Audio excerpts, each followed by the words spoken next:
तो दोस्तों इस वीडियो में जो हम लोग बात करेंगे वो है कि हमें कैसे थेसिस टाइटल चूज करना चाहिए अपनी रिसर्च वर्क के लिए। तो जो इस वीडियो में जो मैं कंटेंट की बात करूँगा वो टोटली मेरे खुद के एक्सपीरियंस पे जो हमने गेन की है अपने होल अभी तक के कैरियर में और पीएचडी करने के टाइम पे एमएससी करने के टाइम पे उसी के बेस पे मैं आप लोग को ज्ञान दूंगा इसमें। तो ये जो थीसिस का टाइटल है ना दोस्तों, ये बहुत ही इम्पोर्टेंट आपका मोमेंट होता है जो कि ये डिसाइड करता है कि आपका पीएचडी कैसे जाएगा। तो इसको डिसाइड करने के लिए आपको डेफिनेटली अच्छे से टाइम देना चाहिए।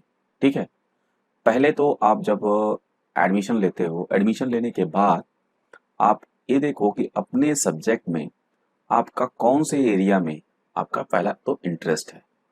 तो जब आपको अपना इंटरेस्ट मिल जाए कि हाँ नहीं हमें इस एरिया में रिसर्च करना है, हमारा काफ़ी इंटरेस्ट है, ठीक है, आपका जो गाइड मिलेंगे, जो आपके रिसर्च गाइड मिलेंगे, उनको आप चूज करो जिस एरिया में आपका रियल में इंटरेस्ट है। ठीक है, तो अब जब देखेंगे कि आपके वो जो गाइड है, रिसर्च गाइड है, आपके उस इंटरेस्ट एरिया पर कैसे कैसे काम कर रखे हैं, इसके लिए आपको रिव्यू करना होगा।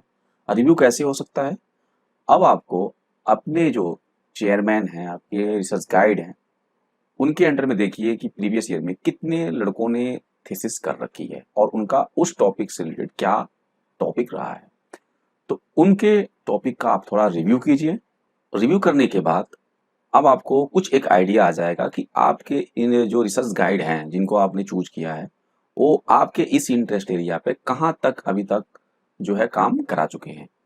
अब आपको देखना है, एक और रिव्यू करने के लिए मैं आपको रिक्वेस्ट करूंगा कि आप क्या करो, साथ ही साथ अब उस टॉपिक से रिलेटेड आप थोड़े research paper, review paper online की हेल्प से पढ़ो। तब आपको पता चलेगा कि overall globe, international, national level पर कैसा कैसा काम हुआ है, कैसे कैसे पब्लिकेशंस आए हैं।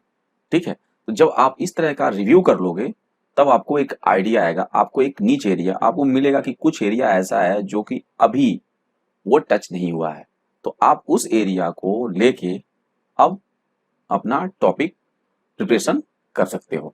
और उसी के साथ साथ जब आपने अपना कुछ ओवरऑल थोड़ा बहुत बना लिया, कुछ टॉपिक्स की ये चीजें हैं हम करना चाहते हैं, तो उसके बाद आप अपने सीनियर्स जो आपके चेयरमैन के, आपके गाइड के अंडर में काम कर रहे हैं, उनसे भी दिखाइए, उनको भी दिखाइए कि मैं ये चूज करना चाहता हूँ।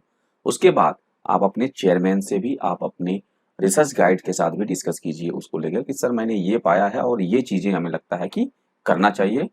तो वो आपको ओवरऑल फ्रेमिंग करने में, जो आपका रिसर्च टॉपिक है उसको फ्रेमिंग करने में वो हेल्प करेंगे।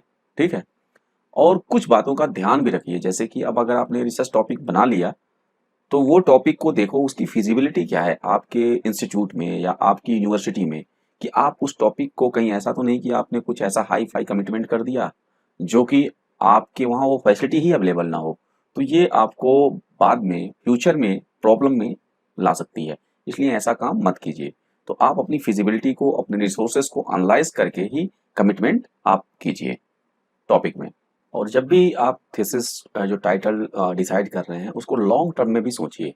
अगर आपने एमएससी जैसे के लिए में डिसाइड कर रहे हैं वो जो टॉपिक, आप इसको सोचिए कि आप इसको कैसे, इसी चीज को आप फ्यूचर में पीएचडी में भी कैसे इन्हांस कर सकते हैं। तो फ्यूचर में इसका क्या इम्पोर्टेंस रहेगा, क्या रिलेवेंस रहेगा, कैसे ये इमर्जिंग इश्यूज हैं जो आपके एरिया में, कैसे ये आंसर करेगा।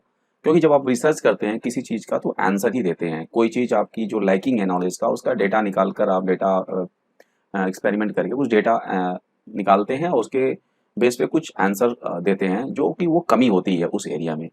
तो आप इसको थोड़ा सा फ्यूचरिस्टिक भी सोचिए। अगर आपका रियली में पैशन है रिसर्च में, आपको रिसर्च अच्छी तरह से करना है, तो आप इसको लॉन्ग टर्म में भी सोचिए कि कैसे ये आपके कैरियर में आपको हेल्प करेगा। और कैरियर में आपको सोचने के लिए ये देखना है कि आप उससे कैसे अच्छी से अच्छे पब्लिकेशन में इसको, जो आपका रिसर्च का टॉपिक है उसे, उस टॉपिक से रिलेटेड कैसे अच्छे पब्लिकेशंस कर पाओगे। तो इस तरह से आपको देखना है।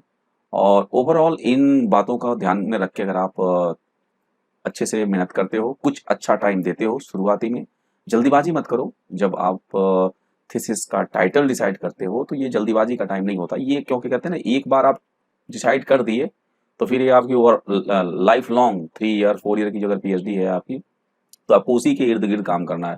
तो ऐसा कभी मत कीजिए।